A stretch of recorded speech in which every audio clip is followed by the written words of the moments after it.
Hey guys, কেমন আছো তোমরা? আশা করি তোমরা অনেক অনেক বেশি ভালো আছো। আমিও কিন্তু বেশ ভালো আছি। আমি ভালো থাকবো না এটা তো হতেই পারে না। আজকে আমি গিয়েছিলাম হচ্ছে একটু বাহিরে ঘোরাঘুরির জন্য, তো আমার মনটা এমনিতেই ভালো হয়ে গেছে। আর গিয়েই প্রথমে নিয়েছিলাম হচ্ছে বইয়ের লাইব্রেরিতে। সেইখান থেকে ছোট্ট বোনের বই এবং আমার পছন্দ মতো কিছু কলম যা যা লাগবে তা কিনলাম।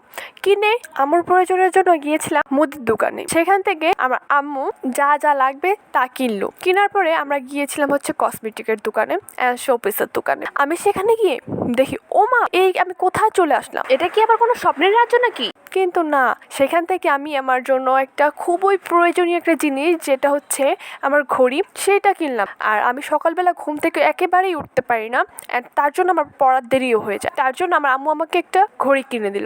আমার কিন্তু বেশ ভালো লেগেছে ঘড়িটা। অ্যান্ড কিছু কসমেটিক কিনলাম সেইখান থেকে, কারণ সেইখানকার কসমেটিকগুলি যা সুন্দর ছিল তা বলার বাহিরে। অ্যান্ড সেখান থেকে কেনাকাটা করে বাহিরে গিয়ে কেকের দোকানে, আর এখানে অনেক সুন্দর সুন্দর কেক ছিল। তারপর কেক নিয়ে অনেকক্ষণ হাঁটার পরে খুব ক্লান্ত হয়ে পড়েছি। আম্মুকে বললাম যে আম্মু, এবার কিন্তু কিছু খেতে হবে, নয়তো আমি আর হাঁটতে পারবো না। তারপর আম্মু আমাকে নিয়ে কিছু ফাস্ট ফুডের দোকানে নিয়ে গেল, বললো কি খাবি খা। তো আমি সেখান থেকে কিছু সামথিং খাওয়া দাওয়া করলাম। আমার কাজিনও ছিল, আমরা 3জন ছিলাম মোট। সেই খাবারগুলো খেয়ে আমরা চলে গেলাম হচ্ছে কাপড়ের দোকানে। সেইখান থেকে কিছু কাপড় কিনে দেন সেখান থেকে আমরা বাড়িতে ফিরি। তো দেখতে দেখতে আমার ভিডিও শেষ প্রান্তে চলে এসেছি। তো আমি এখান থেকে বিদায় নিচ্ছি, দেখা হবে অন্য ভিডিওতে। ততক্ষণ আপনারা ভালো থাকবেন, সুস্থ থাকবেন, বাই বাই।